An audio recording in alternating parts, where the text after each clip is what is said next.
সামনে উপবিষ্ট জি জেনারেশন এবং আলফা জেনারেশনের ছাত্রছাত্রীবৃন্দ, আমার কোমলমৃত্যু শিক্ষার্থীবৃন্দ, সবাইকে আমি আমার ব্যক্তিগত পক্ষ থেকে সালাম, শুভেচ্ছা, অভিনন্দন জানিয়ে কয়েকটি কথা বলে আমি শেষ করি। প্রিয় উপস্থিতি, আজকের এই যে বিদায় অনুষ্ঠান, এটাকে আমি বিদায় বলবো না।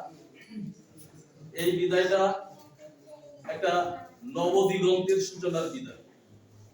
এটা বিদায়ের অনেক ব্যাখ্যা আছে, বিদায়ের অনেক ব্যাখ্যা আমরা শুনেছি, আমরা জানি। আজকে যে বিদায়ে আমরা এখানে যে অনুষ্ঠানের আয়োজন করেছি, শিক্ষা প্রতিষ্ঠান এসএসসি শিক্ষার্থীদের বিদায় অনুষ্ঠান, যে বিদায়টা হবে নবদিগন্তের সূচনার বিদায়। এটা অবশ্যই তোমরা হয়তো আমার কথা বুঝেছ। আজকে দীর্ঘ 5টি বছর তোমাদেরকে যারা তোমাদের এই যে শিক্ষক আজকে যারা তোমাদেরকে শিক্ষা দিয়েছেন, আজকে তাদের কিন্তু এই বিদায়ে যে অগ্রণী ভূমিকা তোমাদের জীবন গঠনের জন্য রেখেছেন, সেই যে ভূমিকা, এটা তাদের জন্য অনেক কষ্টের।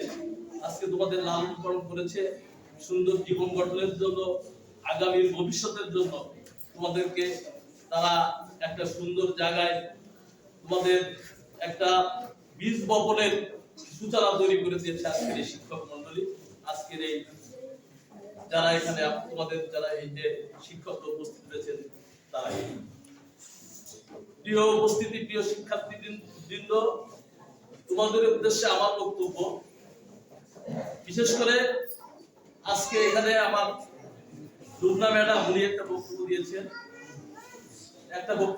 আমাদের সাইফুল, আমার ছোট ভাই। আসলে লেখাপড়া করতে হবে, মানুষের মতো মানুষ হতে হবে, সুন্দর জীবন গঠন করতে হবে।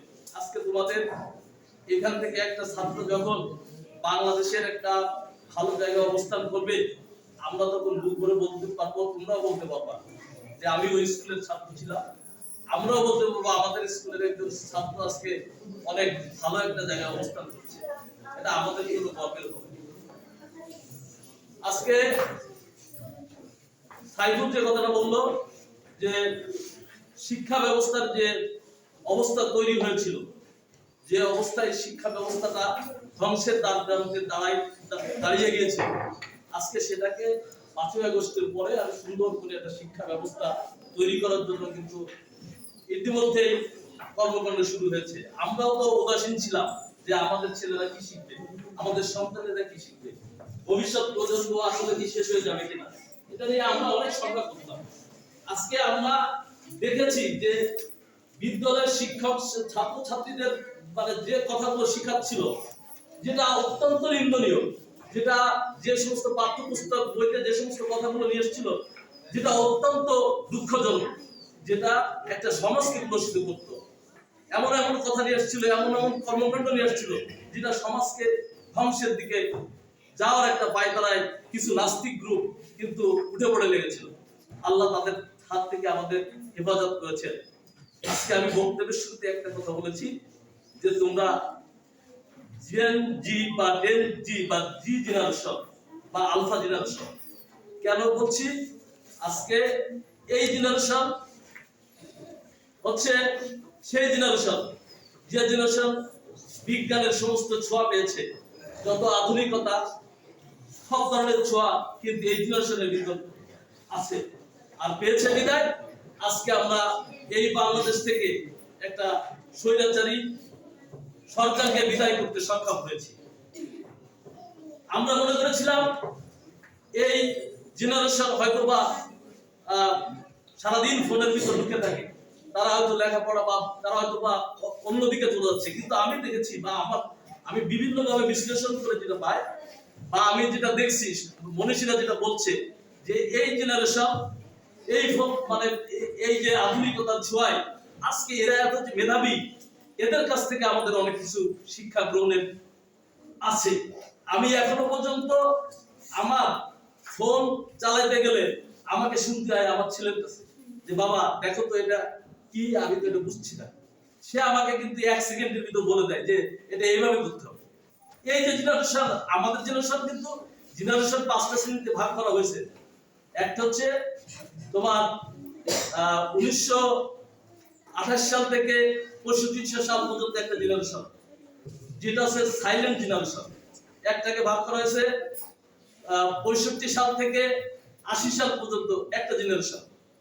আর একটা জেনারেশন হচ্ছে 80 সাল থেকে 2012 সাল একটা জেনারেশন। আর একটা হচ্ছে 12 থেকে এখনকার যারা জন্মগ্রহণ করছে। এই কয়টি জেনারেশন কিন্তু ভাগ করা হয়েছে।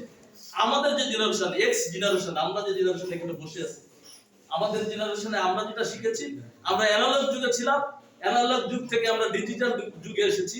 তারপরে আমরা বিভিন্ন তথ্য প্রযুক্তি এবং বিজ্ঞানের বিভিন্ন বিষয় অনুধাবন করতে পেরেছি। কিন্তু তোমরা যে জেনারেশন, এই জেনারেশনটা আমি দেখেছি যে তোমরা শুরুতে তোমাদের হাতে বিজ্ঞানের এবং তোমার সার্বিক বিষয়ে সম্মুখ ধারণার জন্য তোমরা সবকিছু তোমরা কিন্তু পেয়েছো। আমি এই কথাগুলো কেন বলছি যে এই জেনারেশন এত বড় একটা মেধাবী জেনারেশন, যে জেনারেশন আগামী দিনে বাংলাদেশে বহির্বিশ্বে একটা উজ্জ্বল দৃষ্টান্ত স্থাপন করতে পারবে বলে আমি মনে করি। সেই কারণে অবশ্যই তোমাদের লেখাপড়া শিখতে হবে। লেখাপড়ার মাধ্যমে আগামী দিনে জাতি গঠনে তোমাদের একটা বিশাল ভূমিকা পালন করতে হবে, যেটা তোমাদের ভিতরে সম্ভব, তোমরা সেটাই পারবে, এটা আমি আশা করি। সেই আমি আজকের এই অনুষ্ঠানে যারা আয়োজন করেছেন, যে সমস্ত শিক্ষক শিক্ষকবৃন্দ, অভিভাবকবৃন্দ যারা রয়েছেন, সবাইকে আমি আমার ব্যক্তিগত পক্ষ থেকে ধন্যবাদ জানিয়ে আমি আমার সংক্ষিপ্ত বক্তব্য এখানে শেষ করছি। খোদা হাফেজ। বাংলাদেশ জিন্দাবাদ।